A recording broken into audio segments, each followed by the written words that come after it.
మళ్ళీ vote on account ఉచితాలకు ఇప్పట్లో no chance.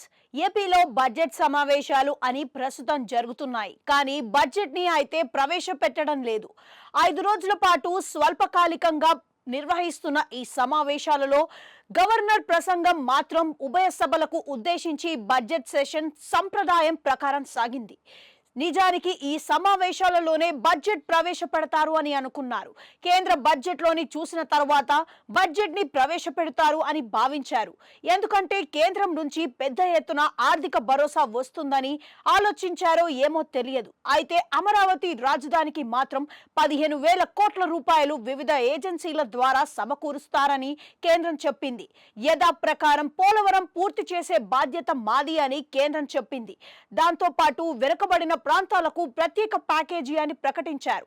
ఆ ప్యాకేజీ ఏమిటి, ఎంత నిధులు అన్నది అయితే వెల్లడి కాలేదు. స్థూలంగా ఇది కేంద్ర బడ్జెట్ తో ఏపీకి దక్కినది. దీంతో ఈ బడ్జెట్ ని చూసి ఏపీ బడ్జెట్ ని వాయిదా వేసుకున్నారో లేక ముందే అనుకున్నారో తెలియదు, కానీ బడ్జెట్ మాత్రం ఈసారి అసెంబ్లీలో ప్రవేశపెట్టడం లేదు. కేంద్రం నుంచి రానున్న రోజులలో ఆర్థికంగా మరింతగా సపోర్ట్ అవసరమని ఏపీ ప్రభుత్వం భావిస్తోంది. అదే సమయంలో ఏపీకి వివిధ రకాలైన ప్రాజెక్టుల ద్వారా, పథకాల ద్వారా పెద్ద మొత్తంలో నిధులు దక్కాలని కూడా ఏపీ ప్రభుత్వం ఆశిస్తోంది. ఇక టీడీపీ ఎంపీలు కూడా ఏపీ ఆర్థిక పరిస్థితిని కేంద్రం దృష్టికి తీసుకొని వస్తున్నారు. విశాఖ ఎంపీ శ్రీభరత్ అయితే లోక్సభలో మాట్లాడుతూ ఏపీలో ఆర్థిక పరిస్థితి చాలా భయంకరంగా ఉందని పేర్కొన్నారు. దాంతోనే బడ్జెట్ ని కూడా ఏపీ ప్రభుత్వం వాయిదా చేసుకుందని ఆయన కేంద్ర పెద్దలకు తెలిపారు.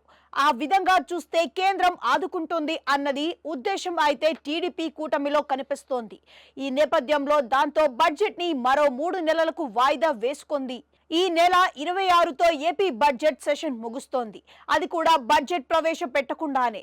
ఇది ఒక రకంగా రికార్డుగానే చెప్పాలి. బడ్జెట్ లేని బడ్జెట్ సెషన్ గా చరిత్రలో నిలవబోతుంది.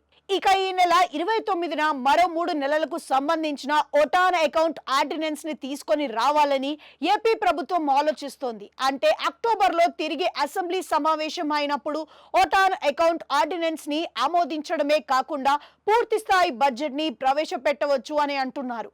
ఒకవేళ అప్పటికి కూడా ఆర్థిక పరిస్థితిలో మార్పు లేకపోతే మరో ఆర్డినెన్స్ తెచ్చినా తేవచ్చు అని అంటున్నారు.